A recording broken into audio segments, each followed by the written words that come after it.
Mundial Sem Carro, São Paulo registra pico de lentidão comum. Educação une comissão permanente e frente parlamentar para ações conjuntas. Câmara aprova projeto que aumenta para até 90 dias o tempo de aviso prévio. E propostas sobre verbas da saúde volta ao Senado sem definição de nova fonte de recursos. Estas são as notícias desta quinta-feira, 22 de setembro de 2011, e assuntos do Manchetes Online. Estamos recebendo o deputado Orlando Bolsoni, do PSB, deputado João Paulo Rilo, do PT, e o deputado Cauê Macris, do PSDB. Vamos à primeira manchete de hoje. Apesar de quinta-feira marcar o Dia Mundial Sem Carro, o trânsito na cidade de São Paulo ficou na média da manhã.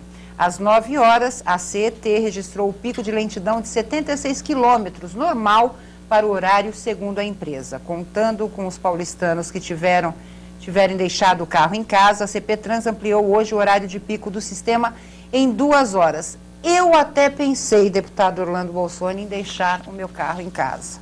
Mas qual foi a minha reflexão, que deve ter sido a reflexão da maioria? Se eu não tenho alternativas de transporte público para chegar até o meu trabalho, que é a Assembleia Legislativa de São Paulo, eu não posso participar desse movimento do Dia Mundial Sem Carro. Que tipo de situação poderia dar mais sucesso a esse momento? Porque a gente viu que, com certeza, a maioria não deixou o carro em casa.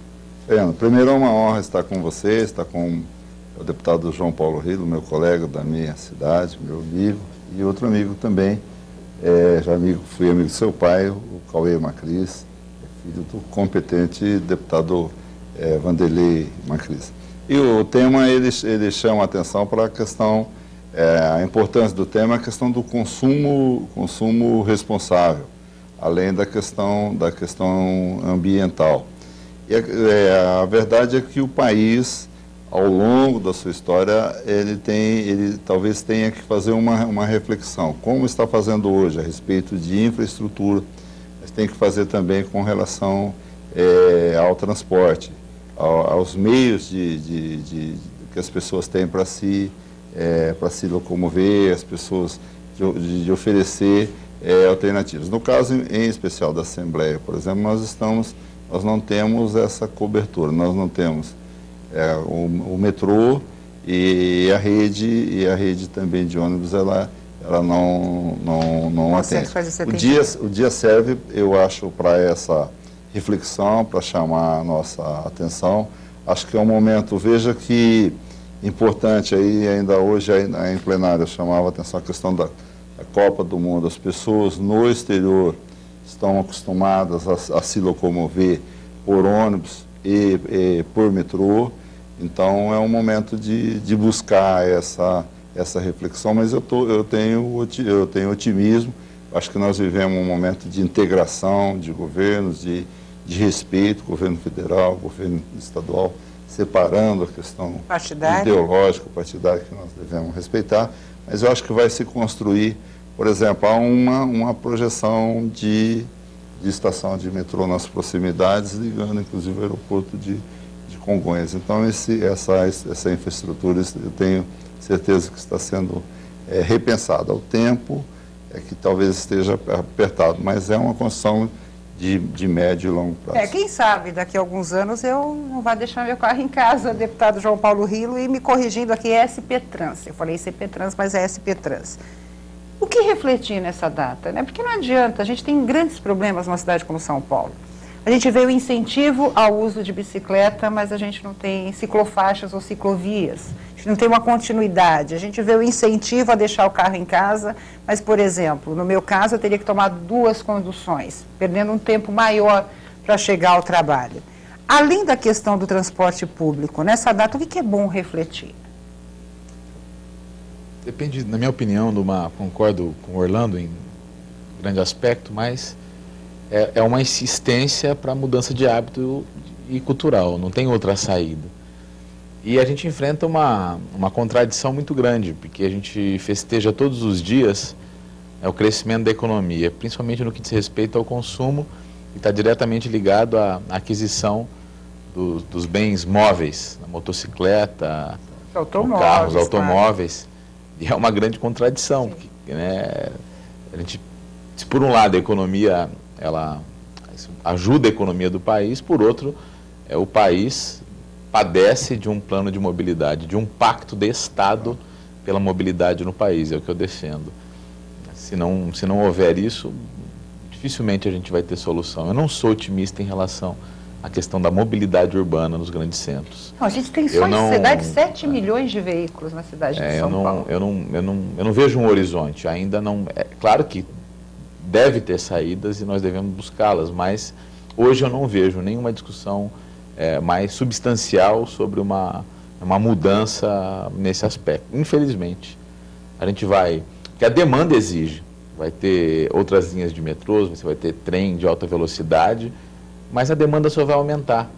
Eu não vou aqui me iludir nem iludir quem está nos assistindo, não, em médio prazo nós vamos resolver. Não, a tendência, eu não vejo nenhum projeto capaz de transformar a questão da mobilidade dos grandes centros. Eu sempre brinco e digo o seguinte, deputado Cauê, que daqui a pouco eu deixo o carro na garagem, né? Porque a gente não consegue mais sair de casa muitas vezes.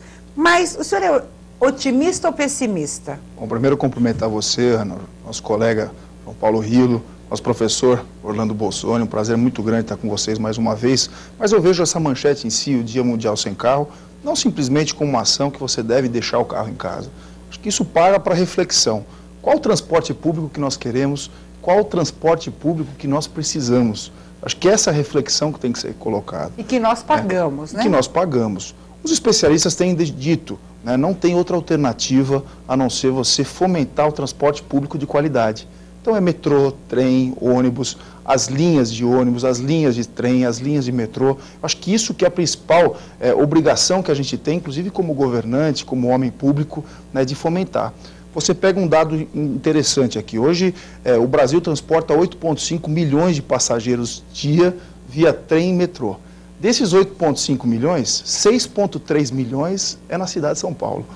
Então, quer dizer, a gente precisa investir, né, no transporte público alternativo de qualidade e fazendo com que as pessoas deixem o carro em casa. Só que como que você vai conseguir fazer isso? Isso tem que ser uma característica da pessoa, né? Porque o que se procura no transporte público de qualidade? O tempo. Claro. Que é o que hoje em dia nós mais precisamos, falta de tempo. Então você precisa... conforto e segurança Você precisa também fazer investimentos nesse sentido e tal. Por exemplo, há pouco tempo atrás, nos últimos 10 anos, a Assembleia mesmo votou uma lei, inclusive, eu me lembro, criancinha, mas eu me lembro que era o rodízio de veículos, que era uma lei bastante polêmica, né? Poxa, você tem que deixar o carro em casa. E como o Rilo colocou, né, se aumenta o poder de compra da população, né, se coloca o rodízio que naquele momento funcionou, hoje não funciona mais, porque a pessoa comprou o segundo carro. Né, um carro mais velho, um carro que vai poluir, né, nesse sentido. Então, quer dizer, eu acho que esse é o conceito que nós temos que colocar. Né, trabalhar para que a gente consiga fomentar o transporte público de qualidade.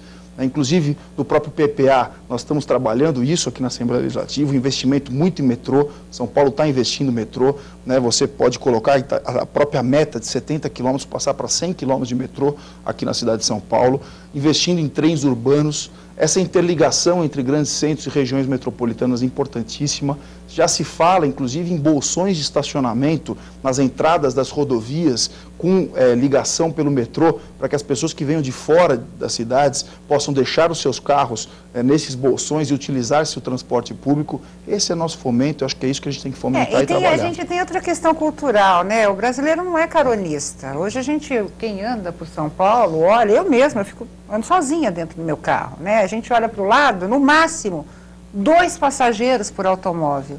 Então, a gente precisaria criar também uma mudança cultural nessa questão para aliviar. Se não vai melhorar, eu acredito muito nisso.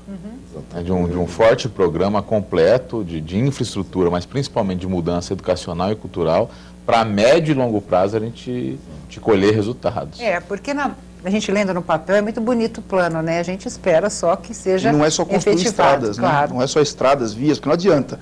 Você mexeu na marginal, o governador José Serra, fez uma nova faixa na marginal. Já está tudo entupido de novo. Né? E se você facilitar as vias para que você pegue trânsito pelo transporte, que não seja o transporte público, né, de massa, você vai fomentar as pessoas a usarem carro.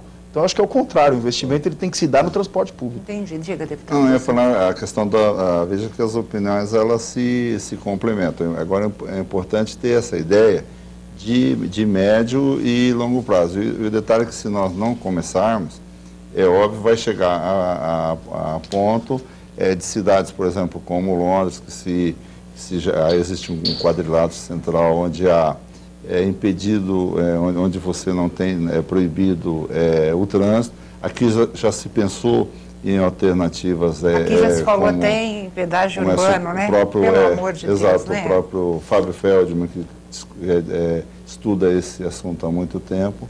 Então, acho que dessa integração. Agora, é importante que nós tenhamos essa visão de médio, atuar hoje para ter resultados de médio e longo prazo, que bem lembraram João Paulo e Cauê. Eu ainda espero participar de um Dia Mundial Sem Carro. Vamos falar sobre a união de deputados na questão da educação aqui na Assembleia Legislativa de São Paulo. É o tema da nossa segunda manchete.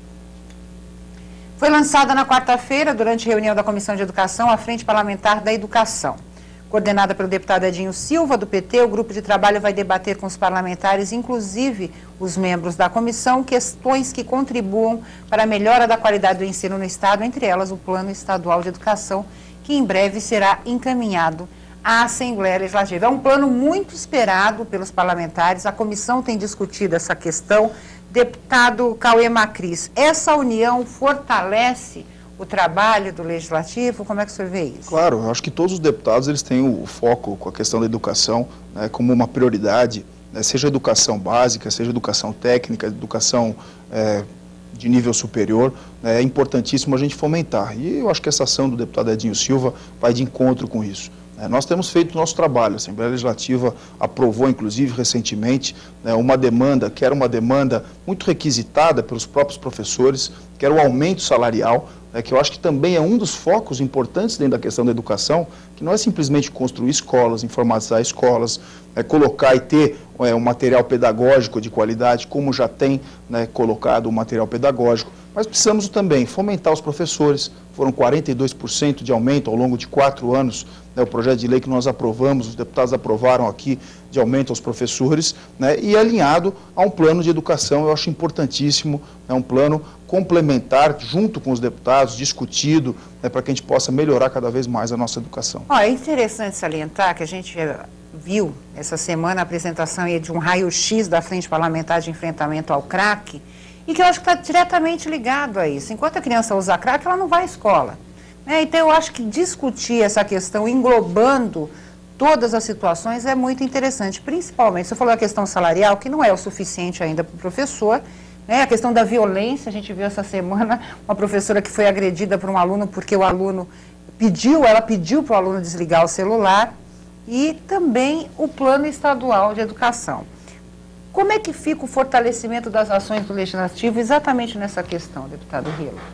Não, eu acho que não tinha sentido a comissão trabalhar de um jeito, e a Comissão de Educação permanente e a Frente Parlamentar de outro. Então, acho que foi um gesto muito maduro do deputado Edinho Silva em procurar o deputado Simão Pedro, que preside a comissão, para juntar os trabalhos.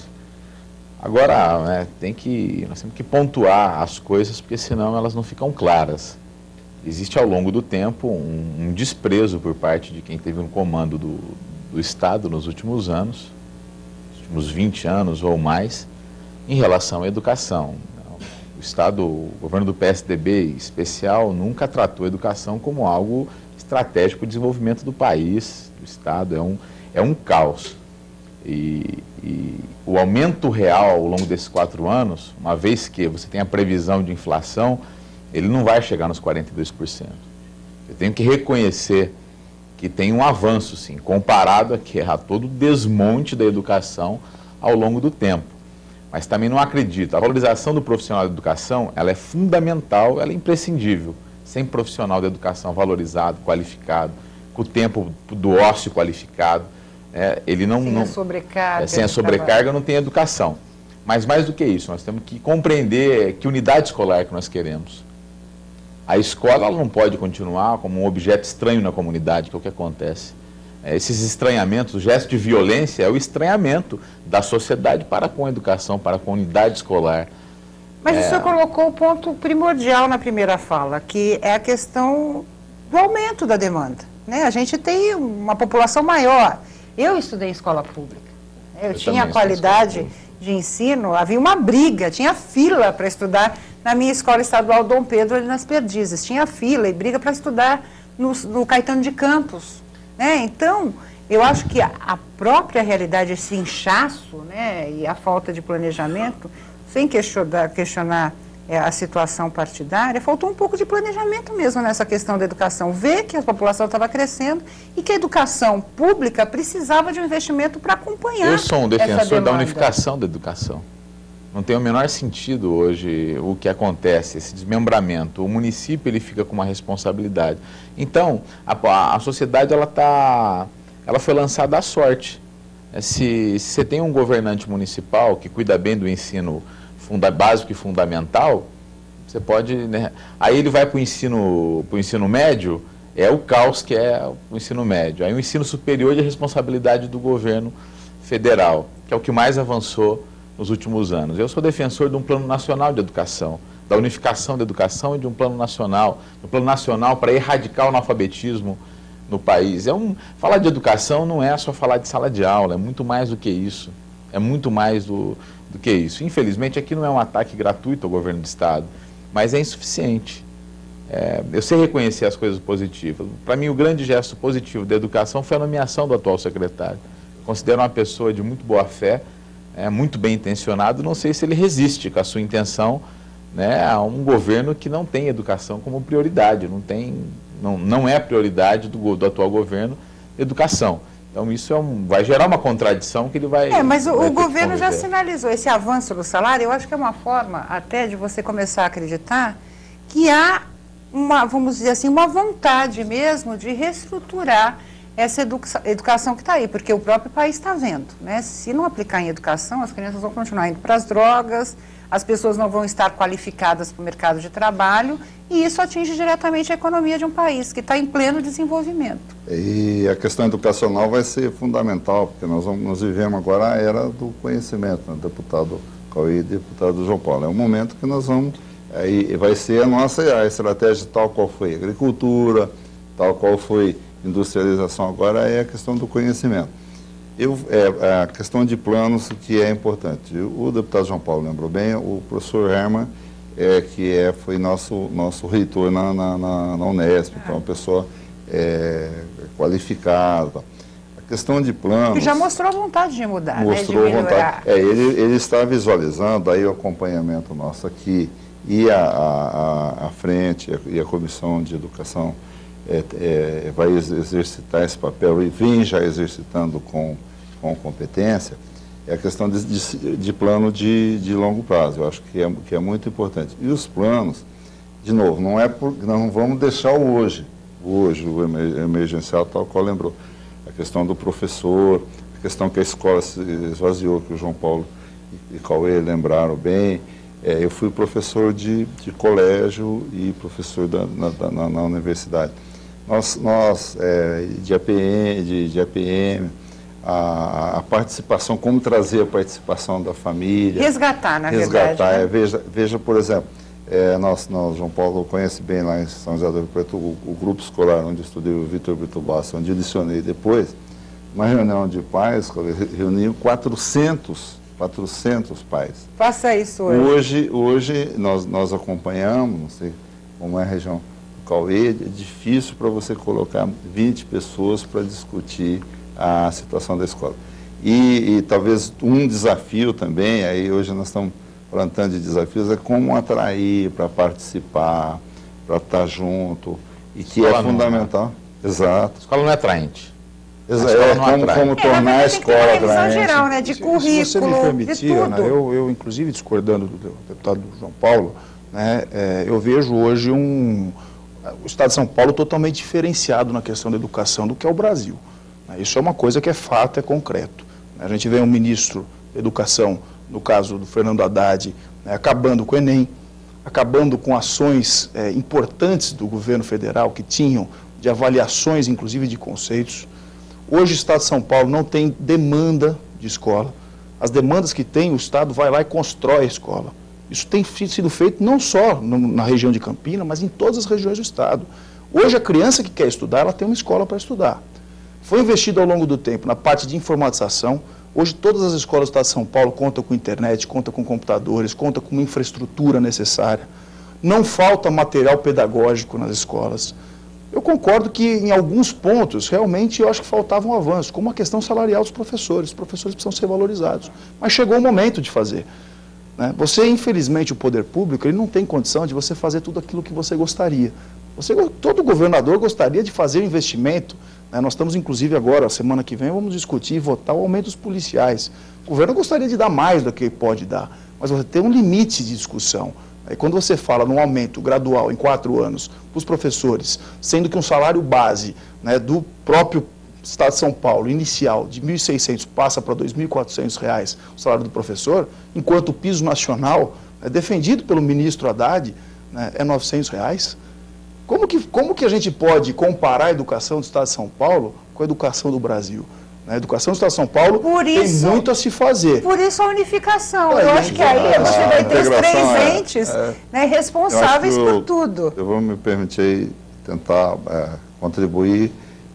As observações, elas se completam. A questão de plano começa com o plano nacional. A integração é fundamental. Senão as ações acabam. Ela se lembrou bem, acabam chegou a 8ª série, acabam, depois vai para o colegial, acaba, então não pode. Então, essa integração, ela é fundamental. A qualidade tem que ser da educação infantil até o ensino superior. Educação também é ensino técnico, a gente tem que esquecer, não podemos esquecer isso que o governo do Estado de São Paulo tem feito. FATECs, ETECs, né, que são cursos profissionalizantes, o curso. Então, quer dizer, o governo tem feito e dado sua contribuição, sim, nessa parte. Mas ainda aí, eu acho que a integração dos 2 governos eu acho que município, Estado e União tem que se unir nessa questão e a sociedade tem que cobrar. Eu quero que minha filha estude numa escola pública. Hoje eu não colocaria minha filha numa escola pública do Estado. Não por não acreditar, eu acredito. Mas porque eu quero ela com uma formação adequada para uma universidade. Espero que no futuro os filhos da minha filha possam ter. Por isso os investimentos têm que acontecer. E é isso que a sociedade espera. Vamos falar sobre uma mudança aí na questão do aviso prévio. Só passou pela Câmara até agora o projeto que aumenta para 90 dias o tempo de aviso prévio. Vamos lá. Câmara dos Deputados aprovou o projeto de lei do Senado que aumenta para até 90 dias o tempo de aviso prévio para os trabalhadores com mais de 1 ano no mesmo emprego. Como os deputados não alteraram o texto do Senado, o projeto segue direto para a sanção presidencial. Como eu disse, ainda falta aí a assinatura da presidente Dilma. É interessante esse projeto, deputado Cauê. Como é que o senhor vê a partir de agora essa questão e de que forma isso é positivo ou não para o trabalhador? Eu acho que é interessante, sim. Na verdade, mantém-se os 30 dias, né, de aviso prévio e a cada 1 ano, melhor, a cada 1 ano trabalhado, aumenta-se 3 dias no aviso prévio. Eu acho que isso beneficia aquelas pessoas que estão há muito tempo já no emprego em geral, né, principalmente aquelas pessoas que acabam tendo um pouco mais de idade, depois vão ter uma certa dificuldade de ser inserida no mercado de trabalho. Eu acho que é positivo, sim, né, é uma mudança, né, que as próprias empresas vão ter que se adequar, né, mas o que eu acho que precisa mesmo nessa linha é uma reforma, né, principalmente na parte previdenciária em geral, né, precisa se discutir isso, levar um pouco mais a sério a Câmara dos Deputados, o Senado Federal. Eu acho que eles precisam, está na hora de se buscar e se trazer essa discussão, né, para que se faça uma reforma como um todo. Não, essa é uma parte, né, de uma ação importante, mas eu acho que a reforma previdenciária ela é fundamental. E é um momento legal, porque se fala hoje sobre a nova lei das micro e pequenas empresas, que são as maiores geradoras de emprego no país. Acho que é um momento bem positivo para a Câmara e para o Senado discutirem essas questões, deputado Bolsonaro. Acho que é oportuno e o momento não vamos manter o mesmo nível de crescimento econômico. Então, o aviso prévio de 90 dias, ele dá a possibilidade de planejamento de recolocação. Agora vai passar ainda pelo Senado, é uma iniciativa que vem de muitos anos e, na realidade, retoma uma situação de antes do período de 64. Se nós formos ver que da segurança, aumenta a segurança institucional do trabalhador. Deputado Relo, o que achou da proposta e de que forma isso também pode ser positivo para o empregador, ou não? Ele é positivo para os dois lados, principalmente para o trabalhador, que tem o benefício, e também tem o incentivo. Quanto mais tempo ele permanecer no posto de trabalho, ele tem mais direitos, ele acumula mais benefício. E para o empregador, né, tem essa garantia, não deixa... Ele acaba também reprimindo um pouco, né, a desvalorização e as demissões injustificáveis, as demissões por conta do único interesse de acumular, de não ter prejuízo, de ter mais lucro. Eu achei muito um benefício importante. Agora é bom lembrar que ela não salta de 30 para 90, né? Como Sim. bem disse o deputado Macris. A cada ano. Só pode ir até 90 dias. Até o limite é até 90, né? Então é um incentivo para que permaneça, porque é verdade que tem também, embora seja uma parcela pequena dos dois lados, mas tem a má-fé dos dois lados, de quem muitas vezes, né, pula de um emprego para o outro para ter o benefício do aviso prévio, para ter o benefício do seguro-desemprego, né, o que não é desestímulo, né? o que não é regra, é exceção. E também, né, dificulta um pouco para quem vai mandar embora, o prejuízo é muito maior para quem vai mandar embora. Olha, eu tenho 1 minuto e meio, 30 segundos para cada um, eu sei que é polêmica essa manchete, mas a gente vai falar rapidinho que a bomba agora ficou com o Senado, onde buscar mais recursos para a saúde. Vamos lá. Após ser aprovada pela Câmara dos Deputados, a emenda 29, que fixa os percentuais mínimos de investimentos públicos em saúde, voltará a ser analisada pelo Senado. Em votação no plenário da Casa, 355 deputados votaram contra a criação de um novo imposto para a área e agora a polêmica deverá ser discutida pelos senadores. Existem alternativas, deputado Bolsonaro, ou não? Umas é controverso. Há controvérsias. Mas é o seguinte, existem situações em que cria uma cultura e hoje eu diria que a sociedade ela tem uma dificuldade enorme de aceitar qualquer aumento de tributo. Claro. O que é ainda mais com o histórico que a gente tem da CPMF. Positivo é de fazer essa discussão também de como financiar a saúde, que é muito importante. Deputado Rilo, como é que fica agora? Sou a favor da CPMF, eu acho que parte da imprensa faz o trabalho do empresariado, também que é minoria, que não gosta de pagar imposto, porque a CPMF é o imposto do cheque. A pessoa tem que guardar dinheiro no colchão para não pagar imposto. Então era pequena, era 0,3%, menos de 0,5% por cada transação bancária que fazia, e a gente tirou, né, com uma responsabilidade muito grande, a gente assaltou 40 bilhões, que era dinheiro na veia da saúde, de programas sociais, por conta... Tem outros impostos que nós temos que mexer, mas esse dá para sonegar, esse é o problema. Então eu tenho certeza que um bom debate, sincero, a população, principalmente trabalhadora e mais simples, vai ser a favor da CPMF. Já houve uma enquete, né, um tempo atrás, exatamente questionando, se você é a favor da CPMF? Sim, desde que ela realmente vá para a saúde, o contribuinte, né, aceitaria esse imposto. Como é que fica agora, deputado Cauê? Pelo pouco tempo que a gente tem, eu não vou polemizar. Eu acho que o importante é que a gente tenha uma ação efetiva para a saúde, que realmente precisa ser feito alguma coisa.